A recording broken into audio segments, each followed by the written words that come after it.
না দেখুন, আমরা আগের সপ্তাহে করেছি একটা, এবং আমরা প্রায় প্রায় 2 সপ্তাহ ধরে শুরু করেছি আমরা। যেগুলো আমাদের রোডের ওপরে বিশেষ করে রয়েছে, আমাদের যেগুলোতে মানুষ বেশি যাতায়াত করতে অসুবিধা হচ্ছে, এরকম বেশ কিছু পিটিশন জমা পড়েছিল। আমরা নির্বাচনের রেজাল্ট বেরোনোর পর থেকে এগুলো অলরেডি একটা মিটিং করে নিয়ে সিদ্ধান্ত নিয়েছি বোর্ডের পক্ষ থেকে, এবং যেখানে যেখানে এগুলো হয়েছে এবং বেশ কিছু চিঠি পিডব্লিউডি রোডের ওপরেও করা হয়েছে, পিডব্লিউডি ডিপার্টমেন্টকেও করেছি আমরা, যে জায়গাগুলো ক্লিয়ার করে মানুষের চলাচলের সুবিধা করার জন্য এই স্টেপগুলো নেওয়া হচ্ছে। কোন কোন জায়গায় ইলেকশনের প্রোগ্রাম আছে? আপাতত 18 নম্বর ওয়ার্ড আমাদের কমপ্লিট একটা হয়েছে, আর বাকিগুলো নোটিশ করা হয়েছে, সময় দেওয়া হয়েছে, একটা সময় 18 নম্বর ওয়ার্ডে একটা কমপ্লিট হয়েছে, গত সপ্তাহে হয়েছে। আজকে হলো আপনার বাগমোড়, যেটা আমাদের বলতে পারি আমরা কমার্শিয়াল জোন হালি শহরের। অসুবিধা হচ্ছিলো, ওটাকে আমরা টোটো অটো যেহেতু রাস্তার উপর চলে আসছে, ওটাকে টোটো কিংবা অটোর স্ট্যান্ডের জন্য আমরা ব্যবহার করবো ওই জমিটাকে।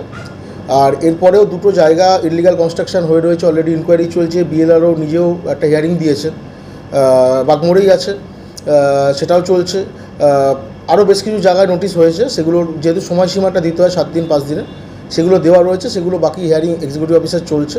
যেগুলো যেগুলো মনে হবে ইলিগাল কনস্ট্রাকশন আছে, যেমন দুটো করা হয়েছে, বাকিগুলো করা হবে। সাধারণ মানুষ অভিযোগ করছে যে আজকে যেখানে ইলেকশন হয়েছে তার অপোজিটে কিছু মূর্তি দোকান আছে এবং একটা ক্লাবও আছে।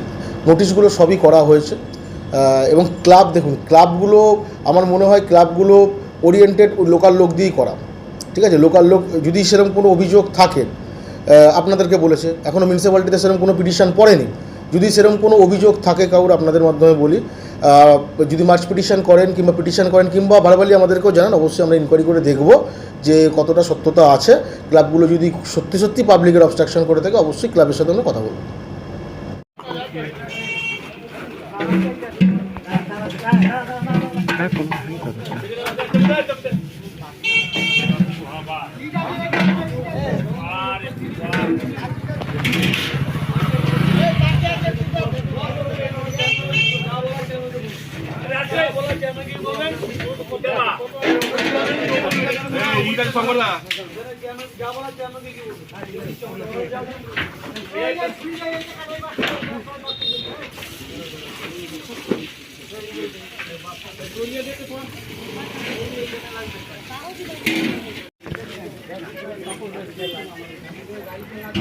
পরে আর ওইটাতে কিন্তু ওপরেই পড়বে কাট, দুইটা কাট।